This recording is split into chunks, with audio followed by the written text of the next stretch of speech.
Everyone has a dream. Dreams that are so core to our identity that they have shaped who we have become. Dreams that are so precious that if they come true, your whole life will be completely different. I also had a dream. I had a dream to get a dog. Yep, I really believed that if I could get an amazing, wonderful dog, my whole life will completely transform. And thanks to my adorable husband, Jot, he got us that dog 7 months ago. This little Doberman stole my heart the moment I saw him.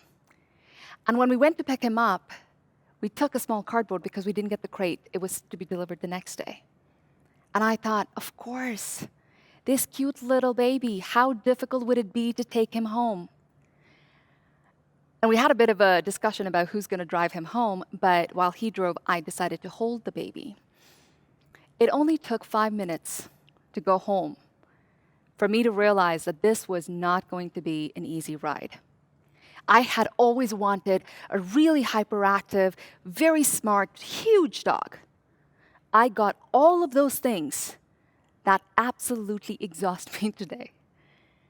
So yes, my dream did come true, but it's made my life a little bit too miserable. Let me explain.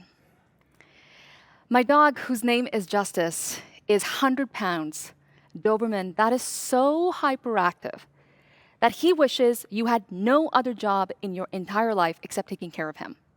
So he's transformed my life, that's for sure. But it's also a bit exhausting. See, I work from home. Or should I say, I used to work from home, because this guy does not let me work at all. The first week we got him, he had eaten away the baseboards of the pillars that stand conspicuously in the middle of our family room. He would not listen to any plea that you would put forward to him. So much so that we would spend 45 minutes outside so that he can pee, but no, he will relieve himself once you actually bring him back into the house. For someone who's never had a dog and who really held this such as a sacred dream, it honestly was nothing that I expected.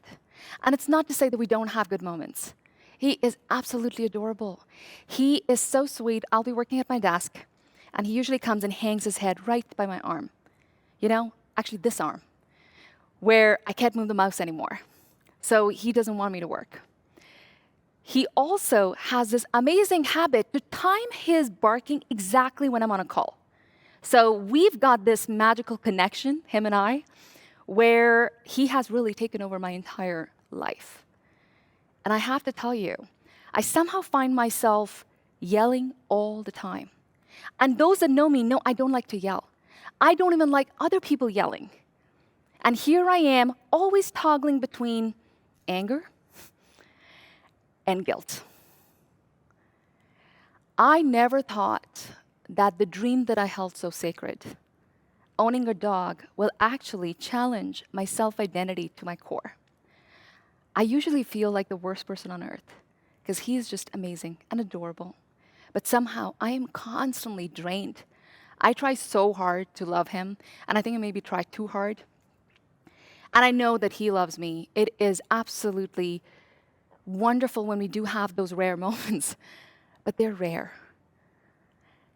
The funny thing about change is we all say we don't want it, we don't like change.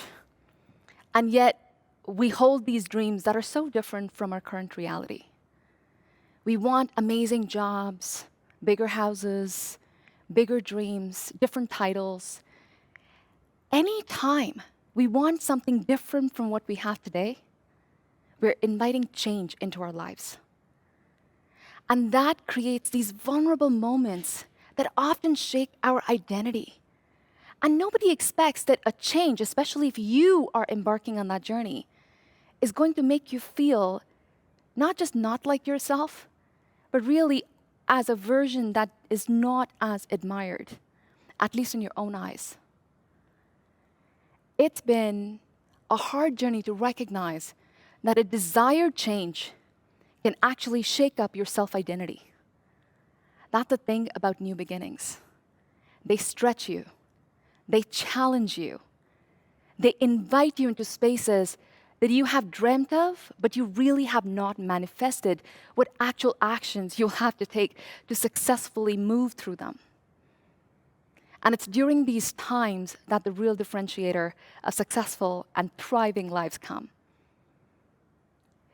If you have ever had a dream that came true, if you ever had a wish that was fulfilled, whether it was marrying the love of your life, having the baby that you waited for so long, tell me if it has not challenged you at the core of who you are. Every change requires you to become a new person. And it's not that you're leaving yourself behind, but it's that you have to transform into this new identity. My relationship with justice is a work in progress. And it is a struggle, and I am embarrassed that it is so hard. And if it wasn't for my husband, my God, I'm not sure I would have even reached the stage of 7 months with him. But I do realize that we are all going through transitions that were either forced on us or we chose ourselves. But to consciously walk into that space with a willingness to transform. I know this guy's going to change my life. He already has. My invitation to you is to think about what are the changes and how can you consciously walk into that space, inviting transformation in, vulnerability in, and opening yourself to be the possible person, in this case, for me with justice, to see what can come out of this relationship. I hope and wish the most warmth and kindness and self-compassion that you can show to yourself, because change requires that patience and kindness to self so that you can be transformed into this amazing person that you always dreamt of being.